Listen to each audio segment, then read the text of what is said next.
नमस्कार दोस्तों, मैं मोहम्मद आरिफ।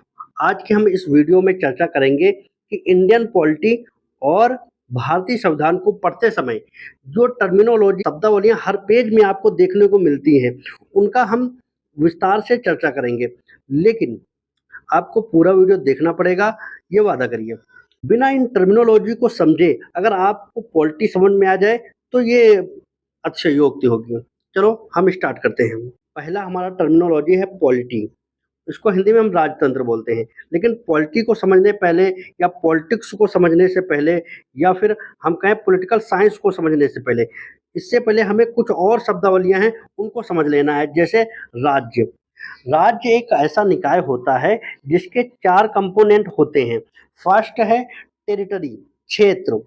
क्षेत्र, बिना क्षेत्र के कोई भी राज्य हो ही नहीं सकता। बिना क्षेत्र के कोई राज्य नहीं हो सकता। Suppose that space. स्पेस जो है, स्पेस में कोई राज्य नहीं है। ठीक है? क्यों? क्योंकि वहाँ क्षेत्र नहीं है। दूसरा, अगर क्षेत्र है भी और वहाँ पर जनसंख्या नहीं है, पॉपुलेशन नहीं है, तो भी आप नहीं कह सकते हो कि वहाँ पर राज्य होगा। क्यों? क्योंकि मान लो आप चंद्रमा पर या मून की हम बात करें या फिर हम बात करें आपका मंगल ग्रह की, मार्स की, तो वहाँ पर जनसंख्या नहीं है। क्षेत्र तो है लेकिन जनसंख्या नहीं है। जब जनसंख्या नहीं है तो वो भी राज्य नहीं है। अगर कहीं मान चलो क्षेत्र भी है और जनसंख्या भी है, सिर्फ सरकार नहीं है, तो भी आप नहीं कह सकते हो कि वहाँ पर राज्य है, क्योंकि सरकार भी बहुत महत्वपूर्ण यहाँ पर एक कंपोनेंट होता है राज्य का। क्योंकि क्षेत्र को और जनसंख्या को नियंत्रित करने के लिए सरकार होना बहुत ज़्यादा ज़रूरी है। अगर कहीं पर क्षेत्र भी है, जनसंख्या भी है, सरकार भी है और सिर्फ सोवरेनिटी या संप्रभुता नहीं है, तब भी आप नहीं कहोगे कि वहाँ पर राज्य है। क्यों? क्योंकि संप्रभुता एक ऐसा कंपोनेंट होता है जो कि राज्य होने के लिए बहुत ज़्यादा ज़रूरी है। सपोज दैट संप्रभुता होती क्या है, इसको समझ लेते हैं। संप्रभुता एक ऐसी क्वालिटी होती है राज्य की, जिसमें क्या होता है कि आपको राज्य को पूरा हक होता है अपने इंटरनल और एक्सटर्नल मैटर में। एक्सटर्नल और इंटरनल मैटर में पूरा कंट्रोल होता है। अगर कोई राज्य अपने इंटरनल या एक्सटर्नल मैटर में पूरा नियंत्रण नहीं रखता, तो वो सॉवरेन नहीं होगा। अब आपके दिमाग में आता होगा कि कई बार ऐसा होता है कि सरकारें बाहरी दबाव की वजह से अपना डिसीजन चेंज कर लेती है। सपोज दैट अमेरिका ने भारत पर दबाव डाला कि रूस से तेल नहीं खरीदना है, रूस से तेल नहीं खरीदना है। उसके बावजूद भी इंडिया अगर खरीदता रहता, तो आप कहते कि भारत सोवरेन है। लेकिन इंडिया ने उसके बाद नहीं खरीदा, तो अब क्या कहोगे? सोवरेन नहीं है? ऐसा नहीं है। देखो, इंटरनेशनल आज की पॉलिटिक्स दूसरी है, आज का समय दूसरा है। यहाँ पर ग्लोबलाइजेशन है, ग्लोबलाइजेशन है। ग्लोबलाइजेशन की वजह से इन अंतरराष्ट्रीय सरकारें एक दूसरे पर दबाव डालती हैं। जब एक दूसरे पर दबाव डालेगी तो उनका डिसीजन प्रभावित होगा।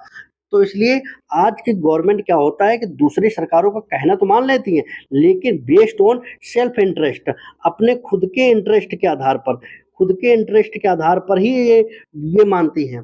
तो इसलिए अगर ऐसा है तो आप कहोगे वो राज्य सोवरेन है। ठीक है? अगला पॉइंट हमारा स्टेट। स्टेट के 2 फॉर्म होते हैं, एक यूनिटरी, दूसरा फेडरल।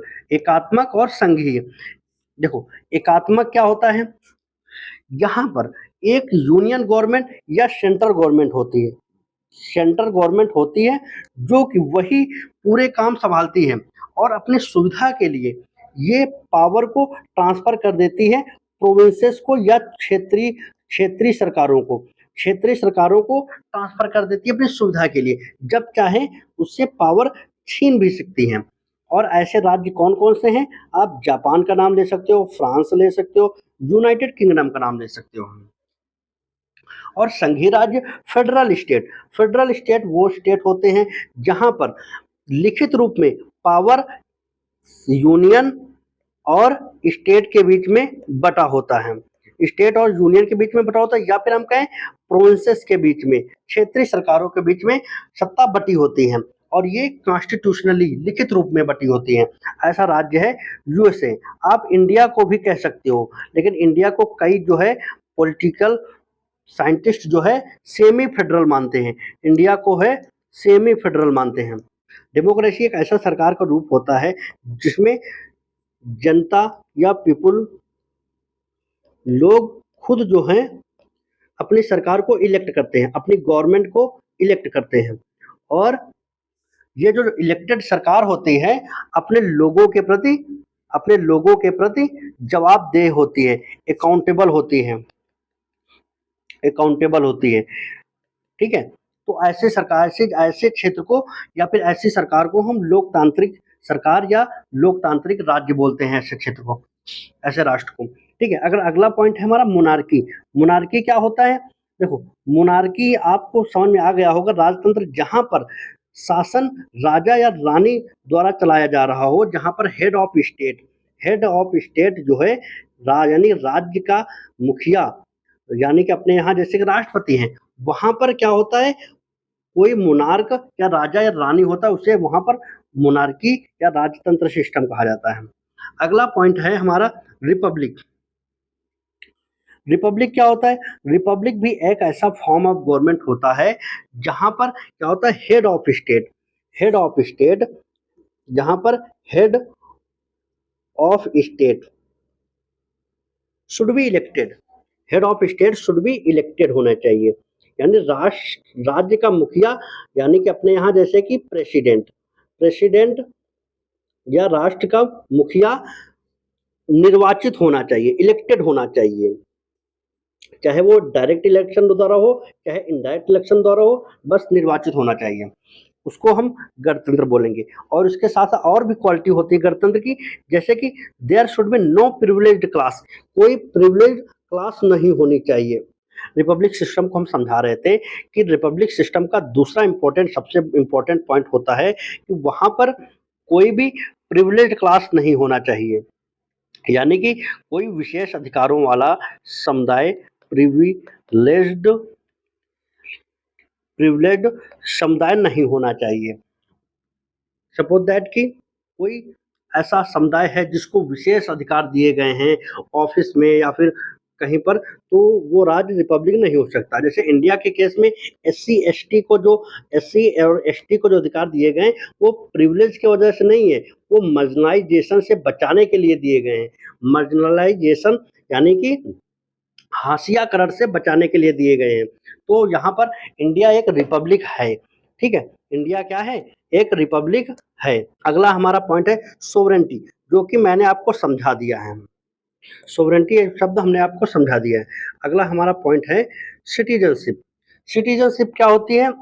नागरिकता क्या होती है? देखो, जब आप किसी राष्ट्र के पूर्ण सदस्य हो, पूर्ण सदस्य बोले तो जहां पर आपको फंडामेंटल राइट्स पूरे एंजॉय करने को मिलते हो और बदले में आप अपनी ड्यूटीज भी निभाते हो, बदले में आप ड्यूटी भी निभाते हो राज्य के प्रति, और सभी सिविल और पॉलिटिकल राइट्स को एंजॉय करते हो, तो वहां पर आप उस राष्ट्र के नागरिक हो। बशर्ते ऐसा होता है कि राष्ट्र के कुछ नियम और शर्तें, हर राष्ट्र की नागरिकता के कुछ नियम और शर्तें अलग अलग होती हैं, तो वहां पर डिफरेंटली आपको देखना पड़ेगा कि आप उसके हिसाब से फिट बैठते हो कि नहीं। अगला टर्मिनोलॉजी है गवर्नमेंट। गवर्नमेंट के 3 फॉर्म आपको देखने को मिलेंगे, executive, legislative and judiciary. Executive क्या होती है? कार्यपालिका। कार्यपालिका यानी कि जो कानूनों को जमीन पर लागू करती है, जो लॉस को यानी कानूनों को जमीन पर लागू करती है, उसको हम एग्जीक्यूटिव बोलते हैं। लेजिस्लेटिव क्या होती है? जो कानूनों को बनाती हैं, लॉस को इनेक्ट करती हैं, कानूनों को बनाती हैं। और जुडिशरी क्या होती है? जो कानूनों को इंटरप्रिटेशन देती है या व्याख्या करती है, कानूनों की व्याख्या करती है, उसे हम क्या बोलते हैं? जुडिशरी। आपको समझ में आ गया होगा। एग्जीक्यूटिव क्या होती है? जो कानून को इम्प्लीमेंट करती है। लेजिस्लेटिव क्या होती है? जो कानून बनाती है। जो जुडिशरी क्या होती है? एक ऐसी बॉडी जो कानूनों की व्याख्या करती है। अगला पॉइंट है हमारा कॉन्स्टिट्यूशनलिज्म का, यहाँ अर्थ है संविधान। जो उम्मीदें कर रहा है सरकार से, जनता से, उन उम्मीदों पर सरकार खरे उतरे, सपोज दैट अगर सरकार से उम्मीद की जा रही है कि ये सेकुलरिज्म को बनाए रखना है, तो लेकिन फिर भी डायरेक्टली या इनडायरेक्टली सेकुलरिज्म का उल्लंघन किया जा रहा है, गलत तरीके से फ़ायदा उठाया जा रहा है, धार्मिक चीज़ों का चुनाव में अन्य जगहों पर फ़ायदा उठाया जा रहा है, वोट बैंक के लिए। तो आप कह सकते हो कि कॉन्स्टिट्यूशनलिज़्म का वायलेशन है, यहाँ पर संविधानवाद को फ़ॉलो नहीं किया जा रहा है, ठीक है? यानी संविधान में जो बताया गया है, उसकी लेटर एंड स्पिरिट के हिसाब से उसको फ़ॉलो नहीं किया जा रहा है। मौका देखते ही जो काम डायरेक्ट नहीं किया जा सकता, उसको इनडायरेक्ट किया जा रहा है। जो काम डायरेक्ट नहीं किया जा सकता है, उसको इनडायरेक्ट किया जा रहा है। तो आप ये समझ सकते हो कि यहाँ पर कॉन्स्टिट्यूशनलिज़्म या संविधानवाद का उल्लंघन हो रहा है। तो ये हमारी टर्मिनोलॉजी है। अगला हमारा है बॉडी।